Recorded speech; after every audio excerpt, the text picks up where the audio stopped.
Жоопкерчилик баягы үй түшүк деген эрте мойнума илинди. 13 жашымда уйларды өзүм саачу элем. Уйларды саап, ал сүттү сатып келем.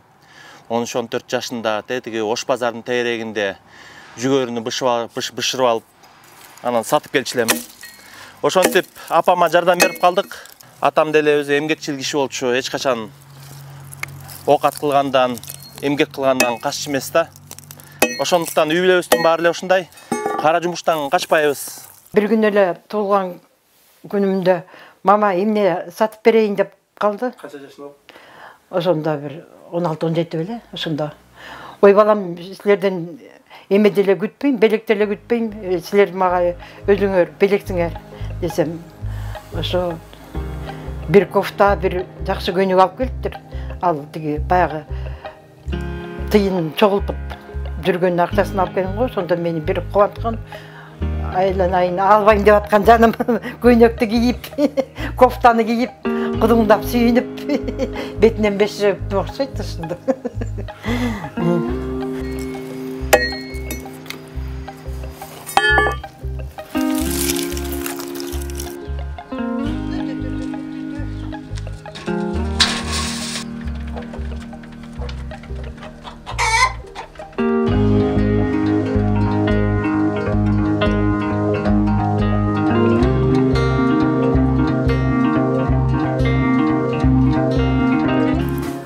Мен айтсам, мына Касинин жатаканасы болчу. Ушул жакта мен аграрныйда окучумун, адил болсо банкта практика өтүп аткан кез болчу. Ошол кезде Кайрат банк деген жанында болчу да, практикант болчу бул кезде.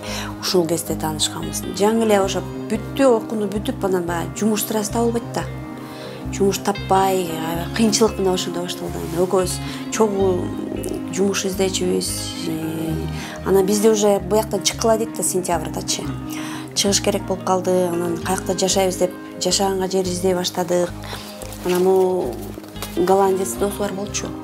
Атасындай эле болуп калды. Ушу менен жашачу Адил ошол кезде. Мен болсо кыздар менен Австрияга кеттим да.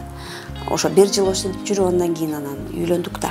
Мисалы, америкалык кикбоксерлор, спортсмендер келген. Ошондо переводчик болуп иштеген. Ошондо бир убактарда кээ бирде ушинтип акча таап калчу да.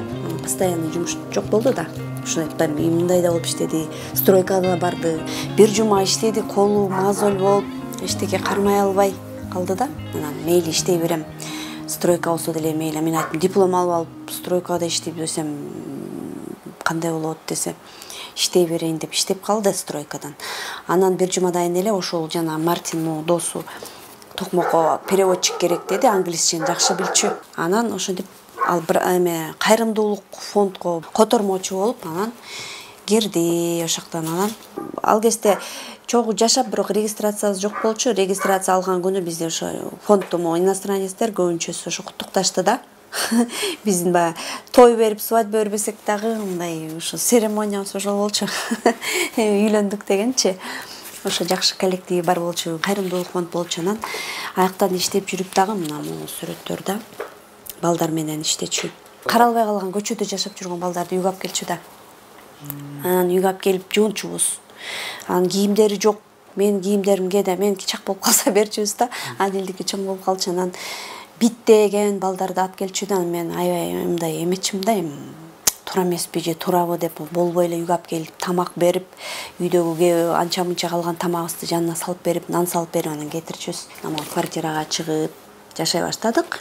Анан уже биринчи балабыз, экинчи кызыбыз. Кайрымдуулук фонддун американец болчу, чоңучу. Мынакей могу киши 80ден ашып казы болду.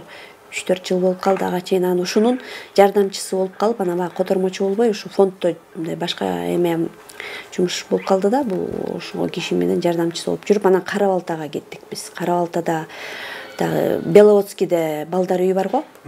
Ошол жака кеттип, Кара-Балтада 1 жыл иштеп, аякта да котормочу болуп иштеп жүрдү да. Андан кийин эмнегедир эле мен өзүмдүн бизнесимди ачышым керек, бирөөгө иштебейм деп эле. Анан тиги Вайна Антоновкага көчүп келдик да. Бизнес ачтык да. Ошо менен котормочу болуп калды. Анан балдарды садикке алып барчу, маршрутка менен бала жанга жеткизип. Пересадка менен жеткизчү экөөнү. Анда машинабыз да жок. ошол кездеги да.